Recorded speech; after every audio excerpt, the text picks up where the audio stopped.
Cowboys win 20-15 in East Rutherford, New Jersey. And I still walk away from a Thursday night football game that failed to maintain my attention for most of it. Like C-Cat, and again, it's your boy Theo Dorsey. We're riding it out with you. My boy C-Cat on the other side of the glass on the ones and twos, per usual on a Friday here on Theoretically Speaking. Like, I don't know what your viewing setup was last night for Thursday night football. I decided going into that game, I knew the Cowboys and the Giants, these aren't playoff teams. These aren't teams that are going to matter come the end of the year. So I was like, you know what, baby? Looked at my wife, said, hey, you get the big screen. I'll watch Thursday Night Football on my phone, especially because it's on Prime Video. You just hop on the app. It was pretty easy. So I had Thursday Night Football going on my phone. We were watching Monsters. The story of the Eric and Lyle Menendez, the Menendez brothers, which apparently, C-Cat, you didn't know who the Menendez brothers were. No, I thought this was something that's on HGTV where they also do property selling like the Property Brothers. Yeah. I had no idea. To be fair, I said, yeah, we were watching the Menendez brothers, and C-Cat gave me that look of like, okay, like, why should I care? And I just assumed you would know who they were because the name does resonate a bit with me. It was before my time as well, but I'm a little bit older, and I guess that's where our that line of demarcation between you and I rely, because I am familiar with the story of the Menendez brothers, that it was two spoiled kids in Beverly Hills. They murdered their parents in the 90s in Beverly Hills, and now this is like, just like the Jeffrey Dahmer story that Netflix did, this is a sequel in that same rendition. Did you catch the Dahmer Monster series? I watched a little bit of it. It kind of, I couldn't get through more than one episode because I can handle like weirdness and gore and violence. That was too much for me. It was a lot. I didn't watch that. I'm like, wow, I'm glad I watched that. I was like, do I got to keep watching this? This is bad. Yeah, I watched all the way through, and I'm not usually a crime, NCIS or Law and Order type dude, but I watched the Dahmer one. It was a tough watch. It was a lot of really rough and vigorous scenes, very traumatic stuff. Got through it. The Menendez brother one is good as well. We got through like 3 episodes last night as I was watching Thursday Night Football. And this game was such a bore outside of a few huge plays. Malik Nabers. Yeah. Oh, my God. Like that, when he crossed Buddy up and was standing there wide open, I saw somebody on Twitter say he looked like an outfielder waiting on the ball, waiting on a fly ball. That play, that got me out of my seat. Yeah, I screamed at my television, how is he wide open? All of pregame, all the week leading up to this was, Malik Nabers is the Giants' offense. He proved it last week, so you got to imagine that the Cowboys are thinking, okay, looks like Daniel Jones is going to look for Malik Nabers on third down. It's third down. They need 10 yards. Who do they go to? Malik Nabers. And then they showed the replay where he injured a player. And a player's ego, a player's integrity, and their ankles. I would prefer, and that was number 25 for the Cowboys. I won't say his name for the sake of his own family. I don't want the family name tied to what happened to him on that field. Like, I don't know. I would prefer to get ran over, like Derrick Henry truck sticked, than what happened to number 25 on the Cowboys last night when Malik Nabers just blew right by him with a double move. That was ugly. Looked like somebody chopped his knees right out from under him. And it was a simple double move, but that just shows you how prolific the Malik Nabers is. We'll get into my big 3 takeaways from Giants-Cowboys last night, but it couldn't even hold my attention for most of the game because I was simultaneously on the big screen watching the Menendez brothers story, which is actually very, very captivating, very well shot. Love the directing, love the produce. Some stuff is poorly produced, very low quality. This stuff it was really, really good. And we got 3 episodes in, and there were times when the Thursday Night Football game would go to break, and then I'd put it down for a second, and I'd be watching, the Menendez brothers stuff, and I would forget I was watching a football game. Like a good football game, when you go to a commercial break, you're like, damn, I can't wait to see what's going to happen on third down. But I knew with the Giants and Cowboys, I was like, yeah, well, Daniel Jones is going to throw the ball into the ground, and they're going to punt it. And they're playing 3-down football. They're not going to go for it on 4th and short. Oh, yeah, and by the way, that number 25 on the Cowboys, you didn't want to dox, even though on live Prime TV last night, he got crossed over and hit the ground. The boy touched the earth. Yeah. Andrew Booth Jr. went to Clemson, went to Archer High School. Oh. Andrew Booth. I know that guy. I don't know him, but I know who that is. I'm familiar with the guy's game. Yeah, quarterback from Lawrenceville, Georgia. Hey, stop giving out his details. Malik Nabers made him look like a JV football player in the Cowboys uniform. Good God. The beauty in watching, and we get to cover some high school football here in Palm Beach County and the Treasure Coast. Of course, ESPN West Palm Play. We give you the best coverage in this area. CCAT's going to be on the call for the game of the week. We got Central and Jupiter. You're going to be in Wellington tonight. Good game. The good thing about high school football, the best part about Friday Night Lights is you get to watch players do stuff like that, like on a daily basis. Like very often you see big plays where somebody dominates the other one, and you're right. He made him look like this was the high school level, and that was the D1 recruit who's going to be doing that on Saturdays and Sundays one day, except we're already playing on Sundays, and that is why I have to get to my big major takeaways from Thursday Night Football last night, because as boring as it was, as much of a drag as it was, there were some things to glean from it. As the Cowboys win 20-15, the Giants fall to 1-3, the Cowboys 2-2 on the year. Sneaky right here, 2-0 on the road. 2-0 on the road with those Dallas Cowboys. My three major takeaways from Thursday Night Football. Can I get some football music as I deliver these? Because I want to start with Malik Nabers. Since we were on that topic, he was going to be takeaway number 2. But I'm going to go number 1 right here just because that's seamless radio transition stuff here, theoretically speaking, as I give my major takeaways from Thursday Night Football. And starting off, number 1. Malik Nabers, not only is he the best wide receiver in this draft, he's going to be the best receiver in this league, like very soon. Malik Nabers, number 1 for the New York Giants, is going to be the best wideout in the NFL, and yes, the same NFL that has Justin Jefferson, Tyreek Hill, Jamar Chase, and so many others. CeeDee Lamb, who was on the other side of the field. I have never seen a guy in an offense that looks so incompetent, with a quarterback who is obviously a dead man walking, still look dominant. On 15 targets last night, he caught 12 balls, 115 yards. Like you said, C-Cat, we knew going into that game that their only chance at moving the chains, their only chance at looking like any kind of an efficient offense, of creating any kind of threat, was get the ball to number 1. And they still got the ball to him 12 times, and they probably could have got it to him more times if their quarterback wasn't so cheeks. That dude's going to be the best.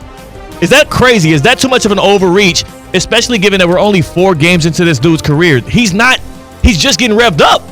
It'd be easy for you to sit here and maybe come January say that, but I applaud your boldness. Yeah. No, I think it's a great statement to make. If you can look like that type of receiver on this type of decrepit offense, that says a lot.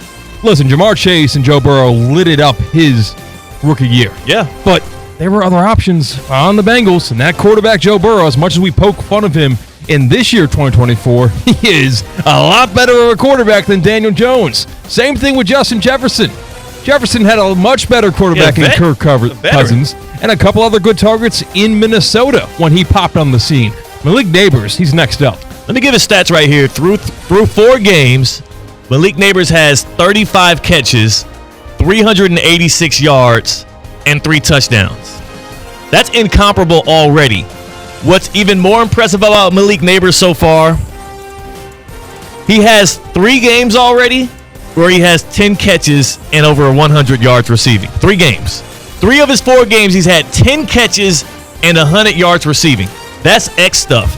That's true number 1 wide receiver stuff. He's doing that on a team where literally there's no other options, but still that means the defense can game plan for you. And mind you, he's 1 game away from a rookie record.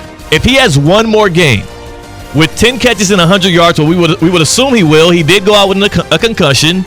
He'll likely be back. He already tweeted in the morning he's good. 1 more game, he ties Odell Beckham Jr. for the record. Another one after that, he has the record to himself. He's 4 games into his career. I don't think it's hyperbole to feel like this guy is destined to be the best receiver in the league. He's going to put up some Randy Moss style of games as well when he's able to get over the top of defenses. He's fast. He's strong. He's big. He's good after catch. He's good, tracking down the ball in the air.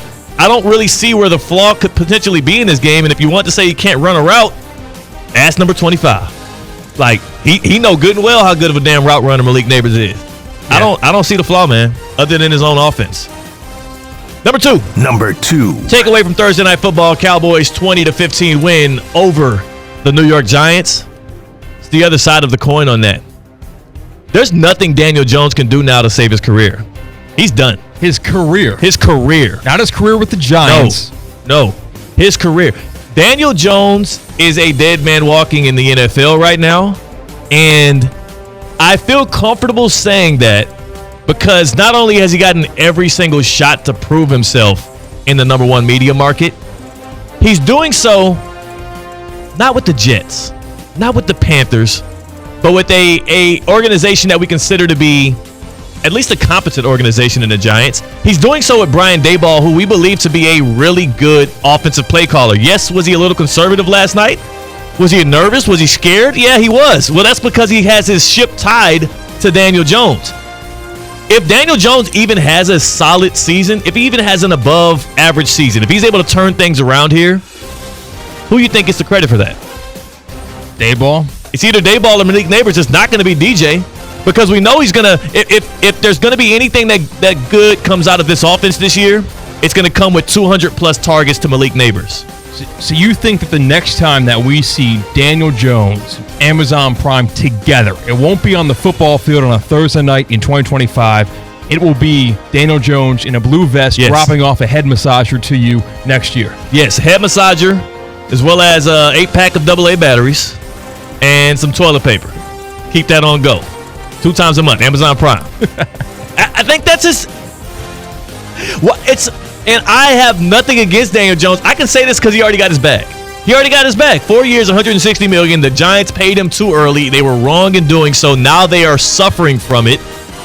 This is a marriage of convenience right now. The Giants are only trotting Daniel Jones out there at quarterback because they knew they had to pay him. They can't get off of his contract until this upcoming offseason in a way that will be healthy to both the organization and the future of the roster building for that franchise. So a marriage of convenience, just trot Daniel Jones out there, hope he doesn't get injured, and Daboll's going to try to make something of this offense, but you can already tell he's nervous behind the trigger. Daniel Jones right now, like, he can do some of the dink and dunk stuff, even though he'll miss on some of those as well. But on passes that go 20-plus air yards, which means the ball goes 20-plus yards through the air, not a 5-yard pass that somebody runs 15 yards up, but he throws the ball and it hangs in the air 20-plus air yards.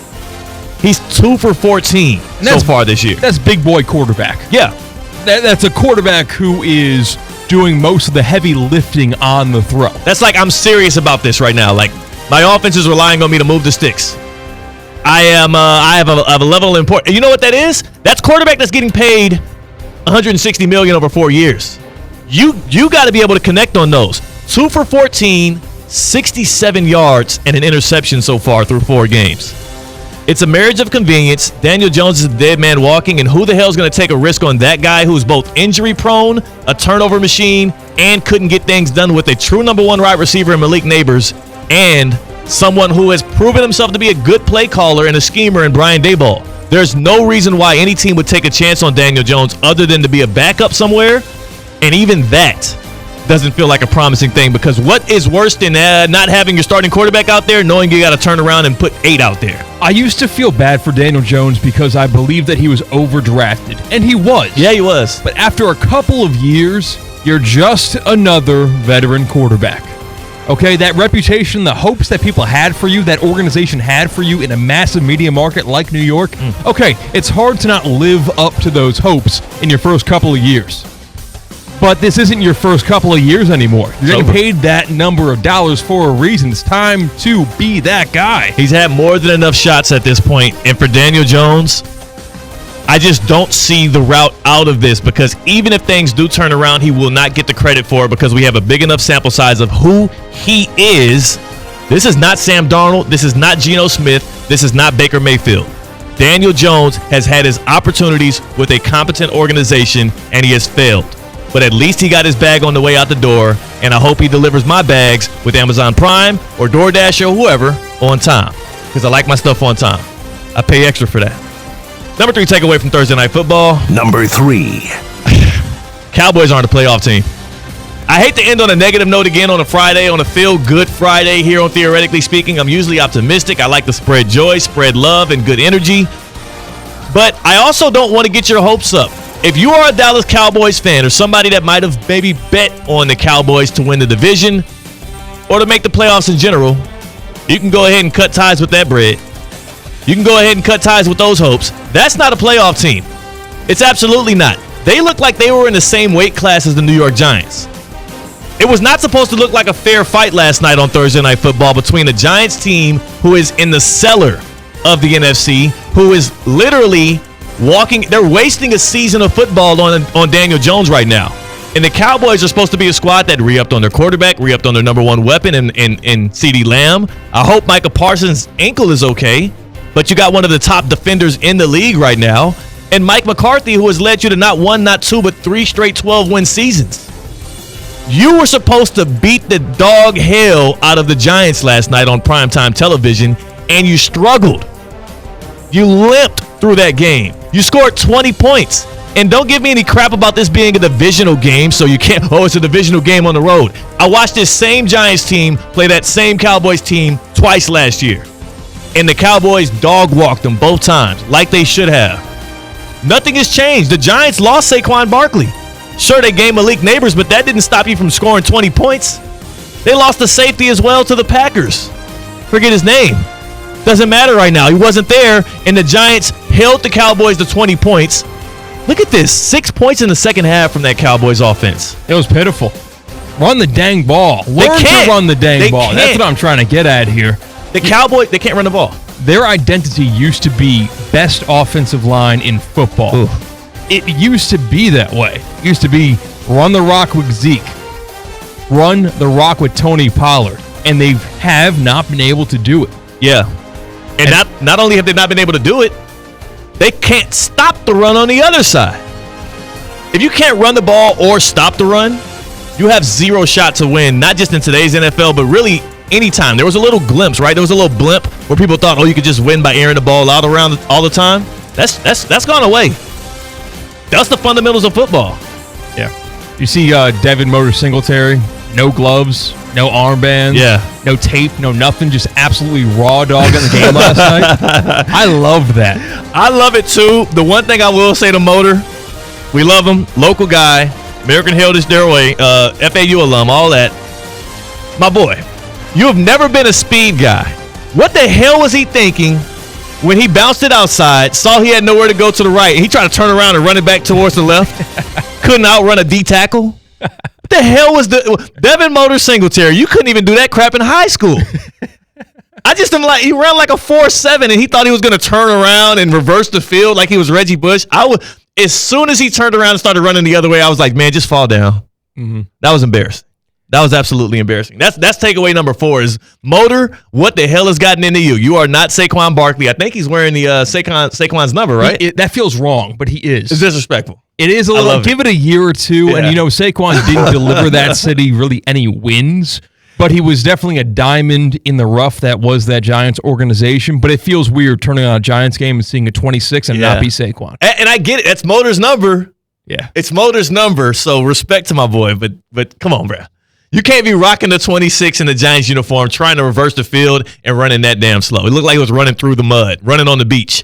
But again, Motor's been good for them this year. He's been a good replacement back, not last night. 14 carries, 24 yards. What's your biggest takeaway from Thursday Night Football? Mine, the Cowboys are not a playoff team. Daniel Jones is the dead man walking, and Malik Nabers he's destined. He's destined to be the best receiver in this league. And I already feel like between Marvin Harrison Jr., Rome Odunze, and the rest of the bunch, even Xavier Worthy, the guy on my squad, the Chiefs, Malik Nabers is the best guy in that class. He just didn't have the name. He didn't have that Marvin Harrison name. He looks like the alpha of that class. 888-760-3776. 888-760-3776. Your my 3 major takeaways from Thursday Night Football, but what did you walk away from last night's Cowboys win 20-15 over the Giants thinking? And please, here's where I'll really open it up. Please call in. If you had anything positive to say about the Cowboys from last night, please let me know.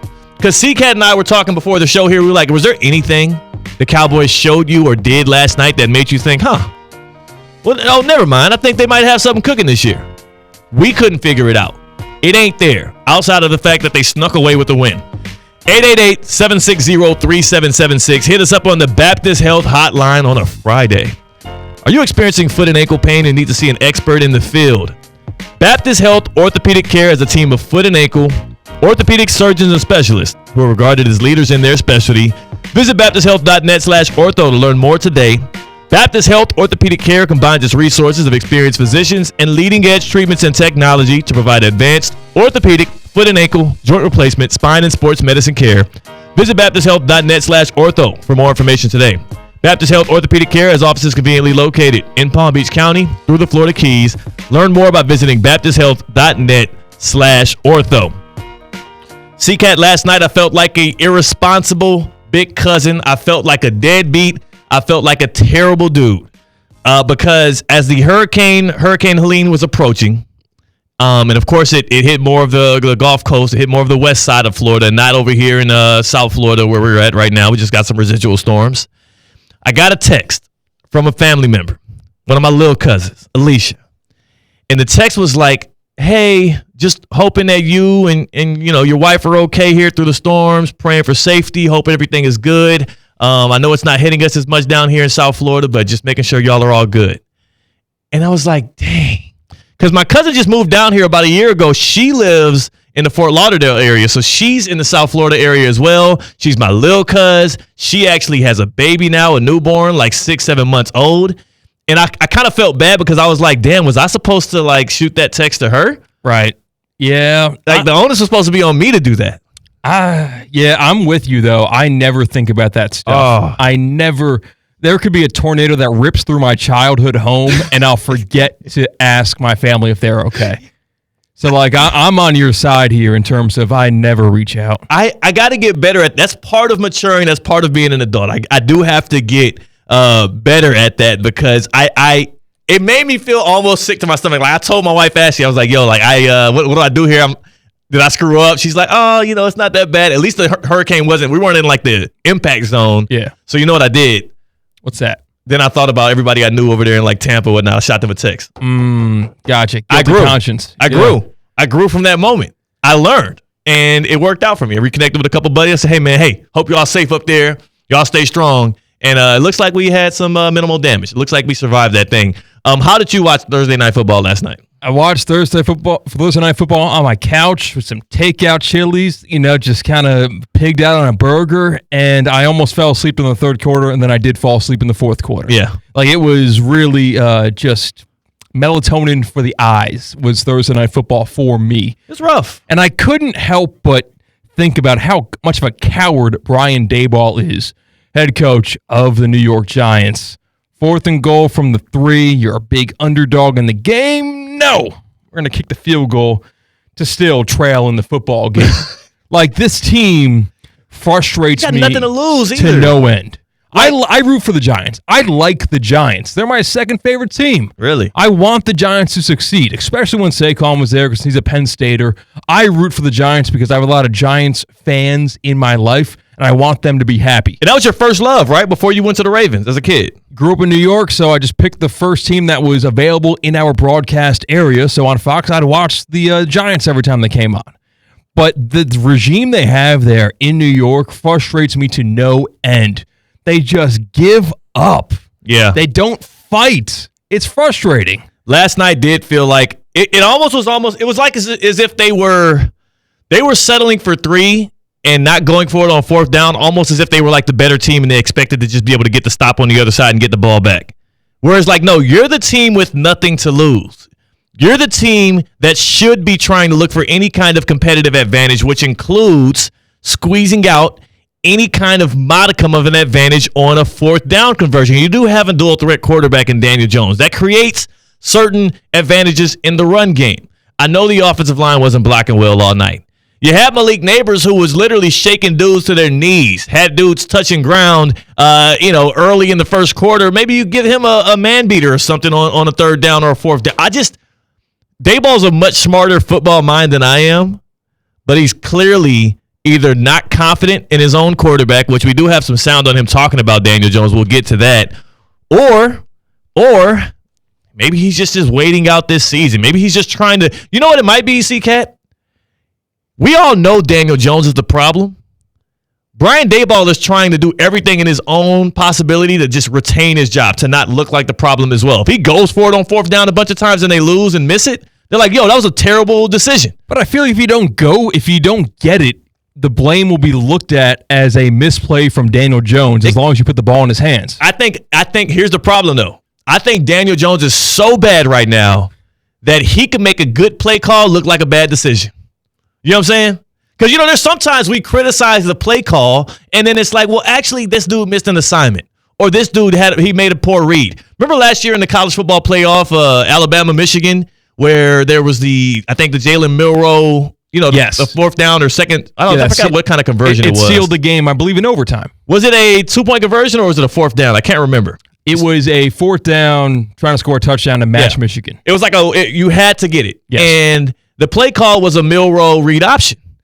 Well, really what happened, and people criticized the play call from Saban or whoever the OC was, but really what happened was the lineman missed his block. And the D lineman walked in there damn near untouched and just stopped the run in the backfield. So it looked like a bad play call, but really it was bad execution. And maybe Brian Daboll was like, I ain't even going to give y'all a chance to make me look like an idiot. Hey, go out there and kick the field goal.